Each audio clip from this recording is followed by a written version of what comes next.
Assalamualaikum warahmatullahi wabarakatuh. Waalaikumsalam warahmatullahi wabarakatuh. Terima kasih untuk Mas Aris. Ini adalah Ramadan yang kedua ya bagi saya. Maka termasuk matur suwun Gus Apang. Sudah dikasih waktu untuk sharing di sini menemani Mbak Mita. Tema yang diangkat kemarin saya tanya Mas Aris, temanya apa Mas gitu, tentang tabarruj.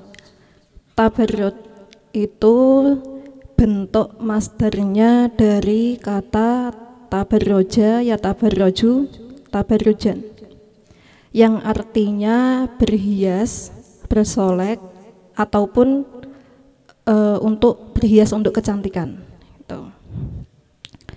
Memang jelas ya secara lafadznya itu tabarruj itu berhias.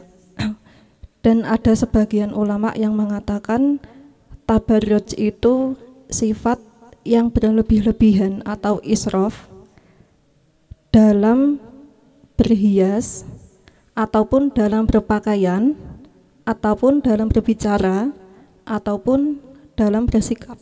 Itu yang dinamakan tabarruj. Misalnya kalau tabarruj dalam bermake up misalnya, ada wanita yang suka setiap harinya tuh harus tampil cantik ya, ada yang seperti itu juga ada. Ada yang keluar rumah di depan teras tuh ada yang kudune make upan, kudune wedaan, kudune lipstikan tuh ada ya yang seperti itu ada.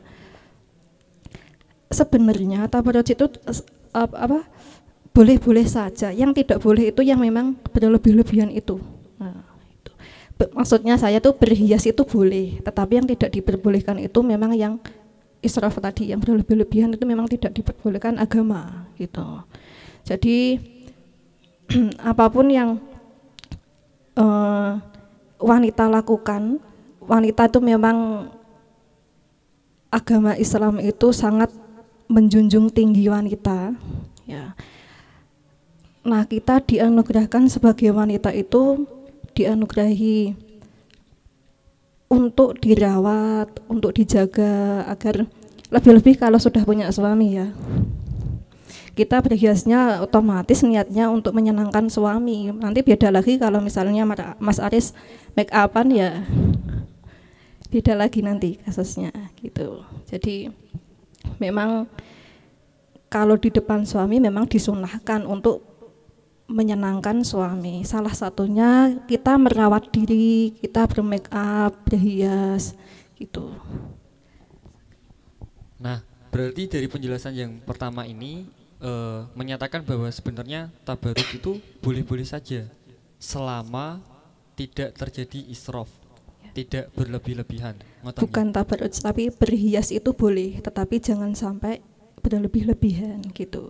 Nah, tabarruj sendiri itu adalah sifat berlebih-lebihan dalam berhias, berpakaian, bersikap atau berkata, tutur kata. Oh, gitu. Berarti di sini bukan ditegaskan di berhias diri itu boleh-boleh saja. Iya. Berarti berhias diri belum pasti tabarruj ya? Belum pasti. Tabarruj itu nanti tadi sifat yang berlebih-lebihan dalam misalnya bermake up, berpakaian, bertutur kata yang sangat misalnya sampai laki-laki kalau dengar suaranya itu sampai ada yang seperti itu ya. Ya. Oke, berarti di sisi lain kita tidak membahas tentang tabarruj, kita membahas tentang fokusnya di berhias diri. Nah, karena itulah yang lebih pantas dihubungkan dengan permodelan. Bukan tentang tabarrujnya, tapi tentang berhias dirinya. Ya, betul, itu saja mawon, yang berhias diri mawon aja. Oh gitu. Ya. Oke. Biar lebih bisa memperluas pembahasan ya. Kalau kita bahas tabarruj nanti ya udah emang mutlak nggak boleh. Iya. Oh gitu. Karena apa? Tidak melulu yang berhias diri itu termasuk dari tabarruj. Ya, betul itu. Nah, berarti tentang apa yang tadi disampaikan Mbak Mita, dimulai dari masih sekolah, ikut-ikutan aja, di make up dari tempat yang ngendorse atau yang menge-hire buat jadi model. Mungkin apakah dulu itu terkesan berlebihan gak sih menurut Mbak Mita?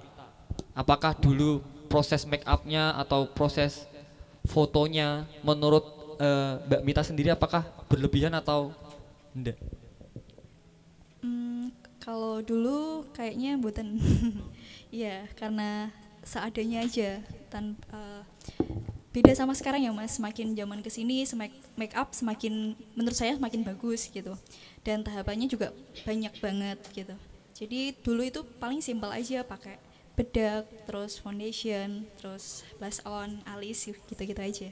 Tahapannya itu maksudnya apa ini? Tahapan bermake up. Tahapan bermake up. Iya, boleh. Ribet ya. Oh. Nggak perlu dibahas ya karena ini bukan channel beauty vlog. Jadi kita nggak membahas tentang bermake upan. Berarti menurut Mbak Mita kalau dulu itu memang secukupnya aja. Iya, secukupnya aja. Dan seiring berjalannya waktu karena itu dianggap lumrah, walaupun mungkin bagi orang yang tidak ada di dunia permodelan itu dianggap wow gitu, tapi menurut dunia model itu ya lumrah, memang selayaknya model ya lumrahnya begitu. Iya, betul. Jadi menurut Mbak Mita itu tidak berlebihan. Iya. Ngoten nggih? Iya. Berarti disambungkan lagi, berarti untuk jadi model itu diperbolehkan selama tidak sampai menuju ke tabaruj. Jadi model boleh, jadi selebgram boleh. Ngoten Bu Ainul? Atau gimana? Atau ada batas-batasannya? Tadi kan dijelaskan bahwa berhias diri itu boleh selama ndak nyampe tabaruj. Nah, batasnya itu apa? Monggo Bu Ainul. Monggo Gus Abang. Jadi kalau jawaban dari pria saya sudah tahu. Saya memang pengen tahu jawaban versi wanita. Kemarin yang pria sudah dibahas di Ma'had sudah. Jadi saya pengen versi wanita menanggapi itu gimana gitu. Untuk perbandingan. Dalam ayat Al-Quran itu dijelaskan ya, Bismillahirrahmanirrahim. Wa qurna fi buyutikunna wa la tabarrujna tabarrujal jahiliyatil ula wa aqimna sholata wa atina zakata wa atina rasulah. Al-ayah. Jadi tafsir ini itu ceritanya itu Nabi itu memerintahkan kepada istrinya itu untuk tetap di rumahnya saja, tidak boleh keluar maksudnya. Ini berlaku untuk semua para istri Nabi ya, selama tidak memiliki izin suaminya maka tidak diperkenankan keluar rumah. Nah, karena apa? Karena khawatir akan disamakan bertingkah laku seperti orang jahiliyah zaman dahulu. Makanya diperintahkan untuk wa'aqimus sholata, yaitu untuk mendirikan sholat, kemudian wa'atina zakata, untuk menunaikan zakat, wa'ati'na Allah wa rasulah, dan taat kepada Allah dan Rasulnya. Jadi jelas ya di sini wanita itu memang sebaiknya ya di rumah gitu. Sebaiknya di rumah. Apabila kalau dia sudah mempunyai suami itu memang baiknya memang di rumah, kecuali kalau sudah mendapatkan izin suaminya misalnya untuk bekerja di luar ya nggak apa-apa, asal dapat ridho suami. Kemudian untuk kaitannya dengan Mbak Mita ya, untuk menjadi model dan sebagainya, itu semua tergantung niatnya. Sepahaman saya itu pernah saya baca itu kalau niatnya positif, niatnya bagus, ya enggak apa-apa, sah-sah saja. Tapi kalau niatnya negatif, misalnya untuk menggait para lelaki agar tertarik pada Mbak Mita dan sebagainya, itu yang memang sangat dilarang oleh agama gitu. Saya tidak mengatakan selebgram itu halal, saya tidak mengatakan model itu halal. Mari kita mawas diri, seberapa dalamkah niat kita ketika kita terjun dalam dunia model, ketika kita terjun dalam dunia medsos dan sebagainya ya. Itu semua tergantung niatnya. Kalau niatnya bagus, insya Allah bagus. Tapi kalau sudah niatnya tidak bagus, ya memang yang tidak boleh oleh agama itu. Oke, berarti kalau memang hukum asalnya memang baiknya perempuan itu di rumah. Nah, tapi karena apa ya bahasanya, sekarang itu memang sudah bahasanya itu apa, gender ya kan? Nah, persamaan gender. Jadi juga ya memang ada batasan-batasannya, tapi nggak sekaku itu kok.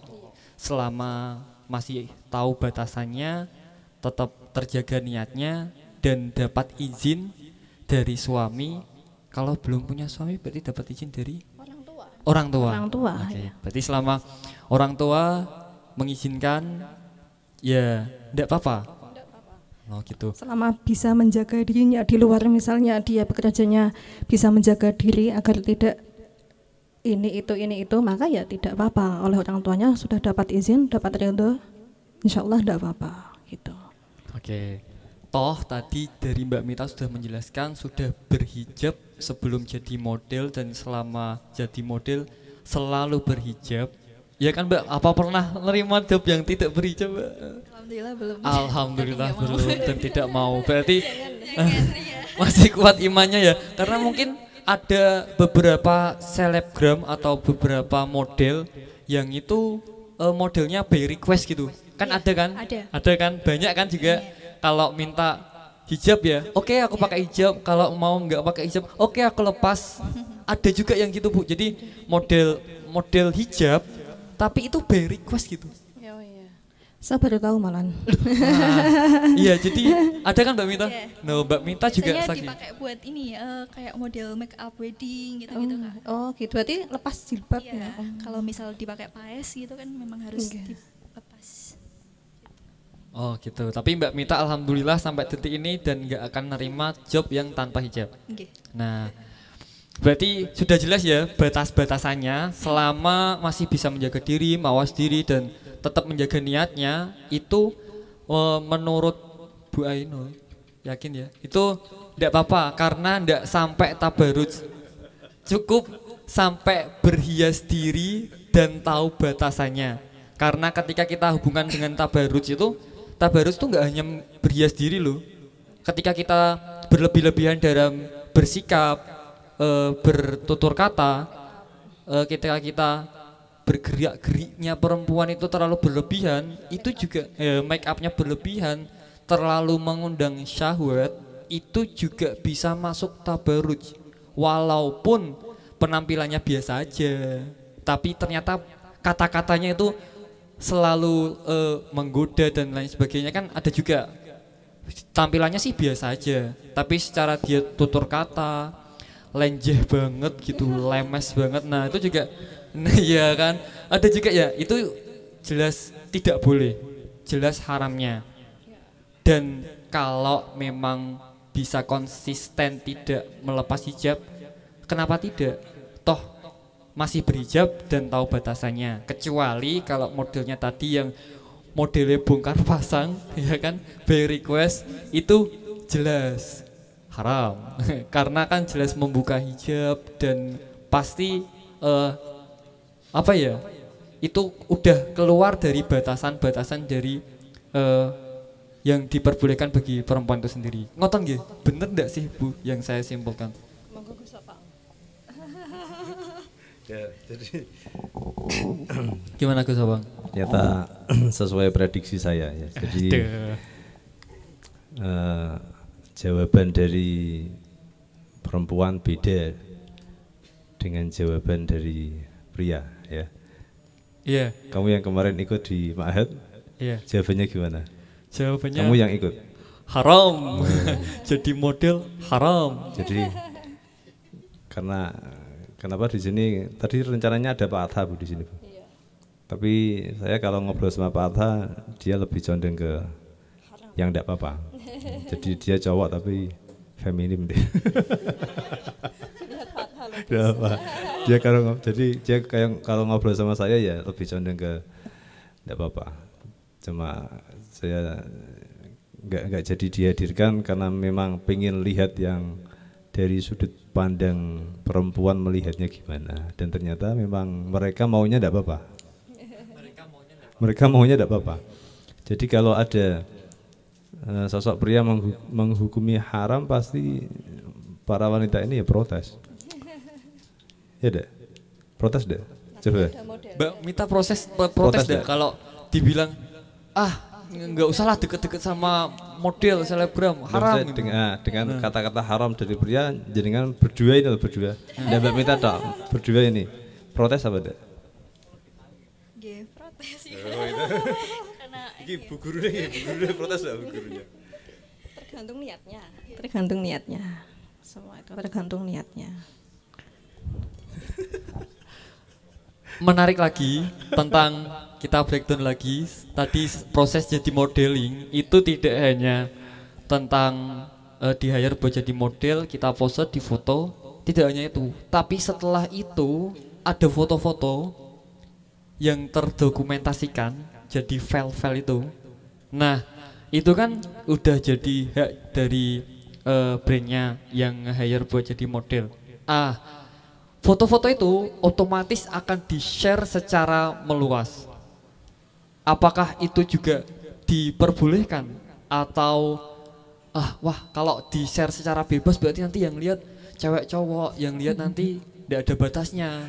Apakah itu gimana Bu Ainul kalau udah gitu tentang model kan juga pasti ada foto-fotonya kan, ada videonya juga. Pertanyaanmu aneh. Ngerak di-share terus digapaan no? Wong lihat bugae kok rak di-share terus disimpen yang kamar dhewe. Ketoknya kritis tapi aneh. Iya. Itu memang tujuannya ya mau di-share. Nah, maksudnya dibahas tentang kita lanjut ke pembahasan yang itu. Tentang share foto dari hasil itu kan ada juga yang Islam garis keras, mungkin cuman foto nge-share di media sosial aja, kalau perempuan tidak melakukan itu. Ketika posting di foto di media sosial cuman tangannya aja yang dipost, cuman matanya aja. Ada juga kan, ada beberapa selebgram yang atau ada juga yang apa ya bahasanya itu, kayak seseorang yang lebih memilih untuk tidak sharing fotonya karena itu menurutnya adalah tidak boleh. Itu gimana Bu Ainul kalau dihadapkan dengan tanggapan yang seperti itu? Ini kayaknya nyindir ya, grup Minhum ya ini. Enggak nyindir sih Bu, enggak nyindir, cuman ada juga yang berpendapat seperti itu. Memang ada yang foto-foto model selebgram yang memang kayak ditutupin wajahnya gitu ya. Apakah itu termasuk aurat dan sebagainya? Toh kalau kayak gitu ngapain jadi model dan difoto kelihatan wajahnya gitu. Tadi saya tekankan lagi, semua itu tergantung niatnya yang pertama tadi ya. Kalau misalnya antara owner hijab misalnya dengan modelnya sudah persetujuan, misalnya dia menjadi model hijabnya brand ini, kemudian dia sudah kontrak nanti akan di-share di berbagai media sosial dan sebagainya. Kalau toh itu sesuai syariat ya kan, jilbab, kemudian bajunya juga tidak ketat ya kan, longgar dan sebagainya, ya tidak apa-apa gitu. Nanti kalau tidak ada gitu ya nggak ada wanita yang bisa tampil di medsos, semuanya wajahnya ditutupi semua nanti. Nggih napa mboten? Nggih Gus, ta pripun niki?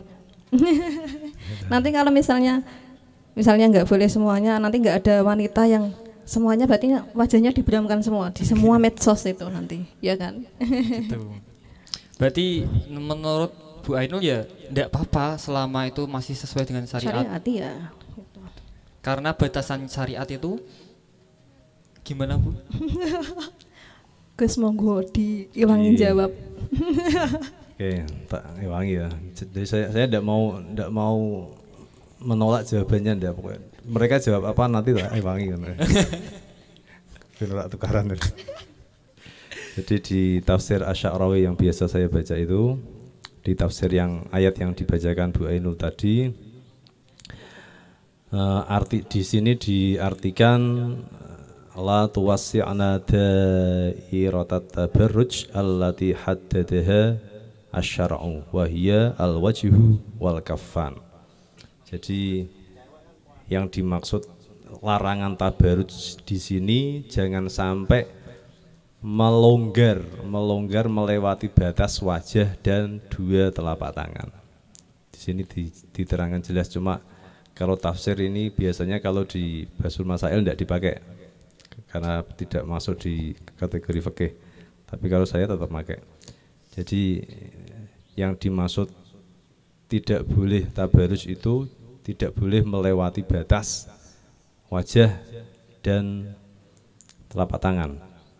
Yang kedua yang perlu dicermati, larangan di sini adalah wala tabarrujna tabarrujal jahiliyatil ula. Yang dilarang adalah tabarruj jahiliyah al-ula. Al-ula itu jahiliyah yang sebelum Islam. Jahiliyah di masa Islam itu ya wis ruwet. Tapi ada yang lebih ruwet lagi, jahiliyah sebelum masa Islam. Di sini diterangkan para wanitanya setengah telanjang. Jadi apa ya? Kalau berjalan itu bukan hanya melenggak-lenggok, tapi memang setengah telanjang. Kalau kalian lihat ya mungkin di pentas catwalk yang non Islam kan seperti itu. Kan kita ndak, itu bedanya kan jauh banget. Nggak bisa kita samakan, sama-sama haram ndak bisa.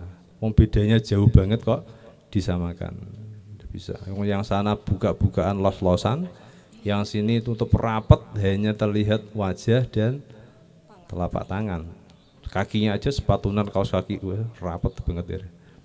Jadi kalau disamakan sangat tidak makul, nggak masuk akal.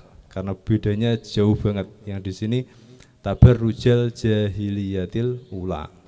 Kalau ditarik kebalikannya, ada tabarruj jahiliyah, berarti juga ada tabarruj yang tidak jahiliyah. Tadi Bu Ainul yang pokoknya yang tidak melewati batas. Nah, sementara batasannya sendiri Islam tidak ngatur. Mungkin menurut Bu Ainul make up yang seperti ini melewati batas, tapi menurut Mbak Mita enggak, saya biasanya seperti ini kok, enggak melewati batas. Nanti menurut Mbak Mita ada model yang kelas internasional, itu kelewat batas. Mereka enggak, aku biasanya di rumah ya seperti ini kok. Ya, jadi batasannya itu ya bukan hanya di sininya, bukan hanya di wajahnya, tapi juga di seluruh tubuhnya. Ini ada yang terbuka enggak? Di sini ada yang di tafsir Ibnu Katsir membedakannya sederhana banget malah. Jilbab ditutup ya, sama dibuka. Beda enggak? Sama-sama pakai kerudung ya. Yang satu kerudungnya ditutup, sama di klip batongnya ketok lehernya, ketok kalungnya. Beda enggak? Bedanya tipis apa jauh? Jauh banget tuh. Yang satu buka aurat, yang satu enggak buka aurat kok. Kalau enggak, itu tipis banget. Tipis adalah gulune. Statusnya beda banget. Yang satu tutup aurat, yang satu buka aurat. Jadi itu yang di Ibnu Katsir simpel banget. Yang satu ini tidak boleh, yang satu ini boleh. Jadi bukan hanya di riasannya saja, tapi perangkat lain yang seluruh tubuh ini harus kita lihat baik-baik. Gitu ya.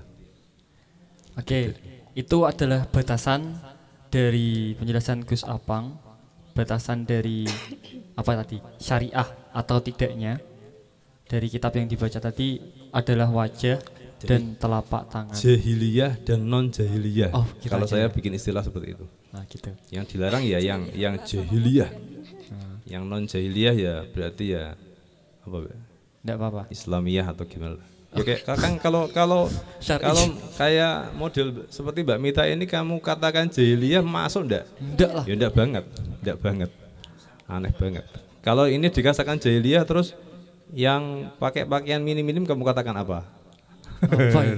Ya kan? Jadi kalau kita memandang sesuatu itu harus ada teori perbandingan, harus ada perbandingannya. Oke.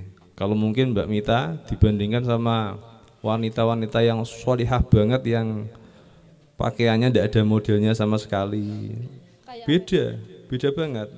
Pasti nanti yang tadi terlihat sholihah, yang Mbak Mita kurang sholihah. Tapi kalau Mbak Mita seperti ini dibandingkan dengan yang sebelahnya pakai celana ketat, jilbaban tapi semuanya mencorot-mencorot, nanti Mbak Mita jadinya wanita sholihah banget, yang tadi nggak sholihah banget, ya kan? Harus ada perbandingannya. Jangan menghukumi seseorang, jangan kamu gini, tidak boleh. Harus ada perbandingannya, dan perbandingannya tadi jelas jauh banget. Oke. Jadi selama modelnya itu enggak model jahiliyah, enggak apa-apa. Intinya gitu ya. Untuk pembahasan pertama ini, sesi pertama ini kita cukupkan di. Setuju tak, Mas? Iya, setuju apa enggak, Bu Ainul? Setuju enggak dengan kesimpulan seperti itu? Kok setuju ya? Setuju ya. Kalau Mbak Mita dengan penjelasan seperti itu, apakah bisa menerima atau mau menyangkal atau mau gimana? Enggak, menerima Mas. Menerima ya. Jadi Aku ngewangi mau. oh iya. Oke. Berarti penjelasannya cukup menenangkan diri, oke. Cukup menenangkan, bisa sangat-sangat diterima di hati. Alhamdulillah. Bisa ini saya lanjutkan gitu. Oke.